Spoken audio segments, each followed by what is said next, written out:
analyse the match, etc. So we're not going to look back at that. The Manchester United defeat to Watford. I just saw some comments via social media. Those who show their blind faith in Ole, have you guys totally forgotten that not too long back the players were concerned about the training? Yes, they did. They were worried that Ole's training mostly includes running, which doesn't really help prepare for a game. Someone else wrote, you can forget Sancho, you can forget top four, you can forget Haaland, you can forget winning a winning habit for now. There's something systematically wrong with Manchester United Football Club, and it's what bumbling Woodward does in January that will define this season and the next few years. Firstly, is Ole Gunnar Solskjaer the right man for the job, do you feel? I mean, they are actually, statistically speaking, their worst ever start to Premier League season now. 25 points, I think, in 18 games. Yeah, it's for me, it's hard to back him. I think, you know, the whole legendary status that he had as a player at the football club is giving him the time that, you know, that he's getting at the moment. Obviously very similar to your Frank Lampard situation, where he came into the club as being a player and a legend of the football club. But there's a lot of things that are wrong at that football club at the moment, and I don't think it's totally down to Ole. I think there's stuff further up, you know, the ladder, i.e. director level, that there's some mad decisions that are made. They still haven't got, I believe, a director of football pulling the strings and making those decisions for him. And I think until you've got somebody in that situation, it's going to be very difficult for him. Struggled with results, struggled with points, struggled with team selections due to injuries and things that have gone on. I still think he has a future. I like what he is about, because he knows the club. He came in and, you know, the first thing he did was the chocolates to get everybody back on board after the discontent that was in the place.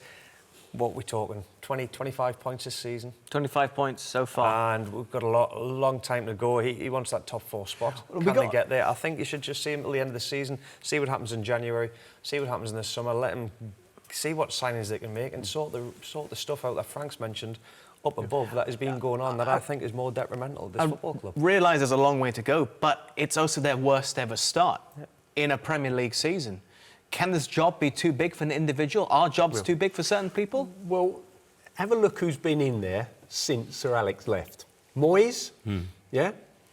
Van Gaal, Mourinho. Have I missed anybody out?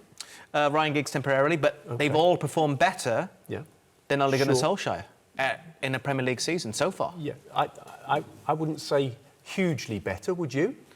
Statistically speaking, just going by the point system, and they haven't won anything now for 2.5 years. The last manager to get anything was Jose Mourinho. European. Have they really challenged So for anything? Solskjaer's been there for 12 months now. 12 months now, almost yes. to the day. Yeah. Isn't it? Yeah. I think the churn of managers is too much, too quick, personally. I think you need to give managers time, enough time.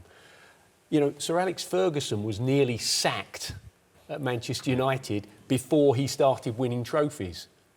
So how long do you give somebody? I personally think that Ole Gunnar Solskjaer isn't too far off getting it right, but it's that last little bit that is always so difficult. When you say getting it right, do you mean getting it right as in results-wise? Because I think he's miles off getting it right for Man United as a franchise and a football club. They expect to be in Champions League finals, you know, definitely in the top 2, top 3 at least in the Premier League. And I just can't... With the squad he's got as well, I suppose with time maybe he can change that. But I just look at his pulling power. Man United's got a massive club, pulling power. Any one of us would sign and walk to their stadium tomorrow. But I'm thinking of pulling power as in the managers that are around the world that are at the better clubs or as big a clubs as it is, the pulling power to get the best players in the world. I can't see that at Man United at the minute. There's players, top gear players at the moment that will turn down Man United to go to a Liverpool, to go to a Chelsea, to go to a Man City. That never used to be the way. I don't think that's due to Solskjaer. I think that's just the club No, that's in what I'm general. saying is it's a problem, but I think... I don't think... sort the culture out as well. You can't... The players out there, the more managers you go through, it's very tough because you learn new tactics and you learn new systems. The new manager got different beliefs. That was the decline of Leeds United. We went through O'Leary, Venables, Peter Reid, Kevin Blackwell. You didn't know what... No disrespect to Leeds United, but I'm talking about Man United as in the biggest club in the world. From day to the biggest club in the world, Man United is. I can't see Solskjaer getting Man United But back hang to on, that Manchester situation. United had Mourinho before him. Yeah. And But he Mourinho's, didn't- Jose Mourinho is Jose Mourinho. The reason why he lasts for 2.5 years at most clubs he goes to, fantastic for the first 2 seasons, and then problems crop up because of the characteristics. And he that won has. trophies. And He by did the win way, He wins trophies By the way, they everywhere. had Louis van Gaal before that. And he Yeah. won a trophy. Yeah, as well, as did Mourinho. That I understand. Yes, I take your point entirely. But why have they shifted them on? If Mourinho was so successful, winning trophies at Manchester United, why have they shifted him on? If Louis van Gaal was so successful, winning trophies, why did they shift him on? That's the That's question. my point. So they So the obviously problem's didn't bigger do. than the manager. That's what it is. I think so. It's higher up. I think so. The devil you No, know well, than that's the what I devil you said at the don't. beginning. But I just don't see Ole Gunnar Solskjaer as the individual that will get Man United, regardless of the problems who they've would got. be? Who? I don't know, but Pochettino? do you know, He's maybe a available. Pochettino. Well, but you know, Pochettino's never won yeah. anything as a manager. Yeah. Allegri? Maybe. He's available. It's the billion-dollar question. Don't get Literally me a wrong, billion. I don't like seeing people lose their jobs, but I'm just being honest with the Man United I know as growing up as them being the top dogs in England and being the biggest club in the world. They are miles off of it at the moment, and I just don't picture it getting back to that stage with Ole in charge of that. With Ole in charge, that's my opinion. Personally, just as an observer, I was a bit surprised by some aspects of the defending this season because they spent £130 million in the summer on 2 players. It's a lot of money. It's a lot of money. Yeah, Manchester United pay over the odds for whoever they go for because of their wealth. But is it a lot of money now? I think Chelsea was in the transfer embargo and spent the similar money on 2 players as well. Well, I mean, so if is you it a lot of money? If you look at Man City, they haven't spent as much. The record buys for Manchester United are more. The record buys for Liverpool are more. City is still sit below. They spent on a lot of players in terms of numbers, but not splashing out 80, 90 million on an individual, which Manchester United have done. But it's City that have been more successful recently. And for Liverpool, it's just Alisson and Van Dijk, really, and that's mainly fueled by the Coutinho money, which was, up to £130 million, which almost covers that. Yeah, the problem you've got with City, you've got a lot of good players already. So, Yes. they don't need to go and do that. Whereas Man United, the distance is travelling away from them, so they're thinking we've got to go and pay whatever we've got to try and close that gap. To And get I a think, Maguire. yeah, it's almost like panic buys. Do you know what I mean, sort of thing? Because we can't afford to go any further away. So let's spend the silly money to get these individuals in. But that doesn't always guarantee your success either. No, exactly. You know, take Arsenal for example. Yeah, They've just how much they spend on Pepe? 72 million, was it? Which is more than City's record buy as well, which speaks volumes. What's the outcome of Pepe going to Arsenal? I'd be wanting a refund. Possibly.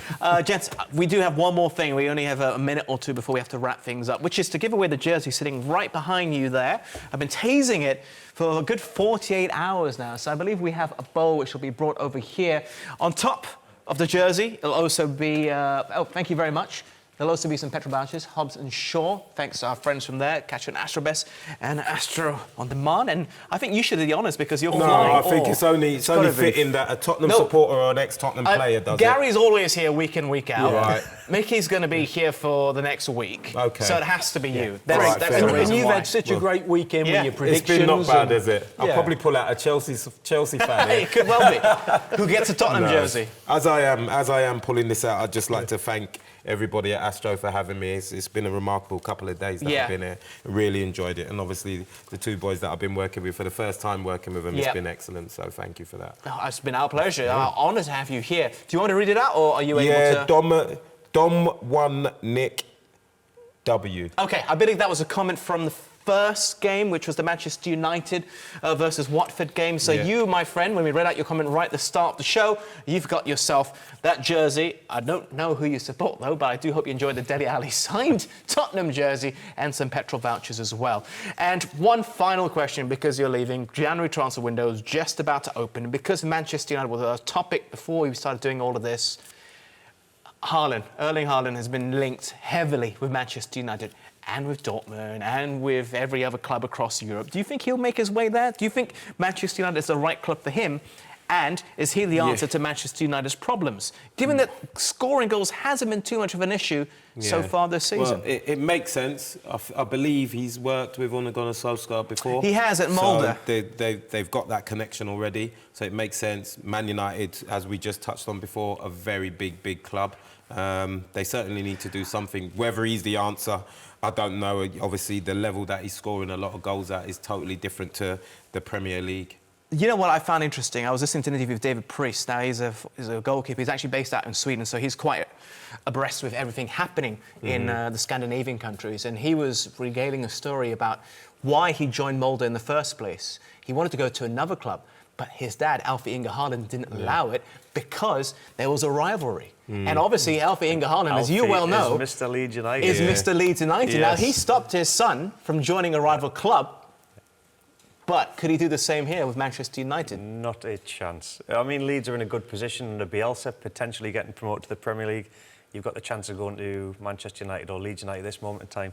Alfie would not stop. He would not stand in his son's way. The only time I think Alfie would stop him and stand in his son's way for this would be if Roy Keane was still there. Really? Yes. Have you spoken because of that challenge. Have you spoken to Alfie Inge Haaland about his son? No, I haven't. No, we haven't. Lost contact, but like I say, I know his son is a Leeds fan as well. So He looks a player. He does? He does. He look looks a player. very, very good. I mean, obviously, there's question marks about doing it in other countries and then doing it in England, but he's done it in the Champions League. Yeah, true. That's the key thing, right? I mean, True. he's done it at Europe's highest stage. Is he one for the future, do you feel? One that you have to keep an eye on, one that can live up to the billing, of which we do that He's a got lot. a buyout clause as well, which is not a lot of money for the amount of goals that he's scoring in the Champions League. I mean, what is it, 7.5? Is it 7? It's about, apparently it's 20, again, reportedly it's 20 million, but there's also the additional buyout clause of Mino Raiola. You got to get the agent on side and pay him his fee as well, which... So that's another 20 mil. At least. Ask Paul Pogba. I think when you consider the number of top clubs that are looking at him at the moment, the general belief is he's going to be a hit. So can United secure him? Do you think they can? I think they can, of course. Do you think they have will? the financial clout. Will they, though? You can't answer that, can you? I think they need to continue to strengthen the squad, to bring in better players, and I think he would certainly bring them something extra. There's some other reports saying that perhaps he should be going to another club first before taking a jump to the massive behemoth of a club, which is Manchester United, say a Dortmund. One which doesn't really keep their players for too long. They tend to sell on their players. Yeah, but that's taking a risk, really, because if he goes to Dortmund and he doesn't do it, his valuation goes down and you know... Or it goes up. It's a risk. And the attraction to sign him is, oh, well, he done it there, but he couldn't do it there, so how's he going to do it in the Premier League? So... end of the day, he's a young man. So you go into Man United, you'd expect him to be there for many years. He's got time to become the player that he's going to become, because at the moment you're buying potential, even though he is scoring goals for his age. So, you know, it's a good environment to learn, and obviously the connection with Solskjaer already just makes sense. I'll throw in Jadon Sancho. It's worked out for him. He went to Dortmund from City. Yeah. And now, I mean, his profile, his stock has gone from here all the Frank, way up to here. Go and get him. Go and get him, Frank. There's a little bit of a link with him with Chelsea at the moment. Go and get him. I think he's quality. You think he belongs at Chelsea now? You think that? I'd like to see, and he is a Chelsea fan as well, you know, admittedly himself. So that's another one that makes sense, you know, coming back to England. That's a lot of dollar. Oh, yeah. The last we heard was 120. It fluctuates, but... Yes. There's different routes to the top, isn't there? Yeah. You know, and we mentioned, I think, yesterday about, you know, a couple of players who were at Chelsea and it didn't work out for them. Mo Salah was at Chelsea. De Bruyne. De Bruyne was at Chelsea. Different routes. So they've had to go elsewhere to come back and hit the real heights of the Premier League. And Alfie's got a chance of skipping that to go... Not Alfie, sorry, his son. He's got a chance of skipping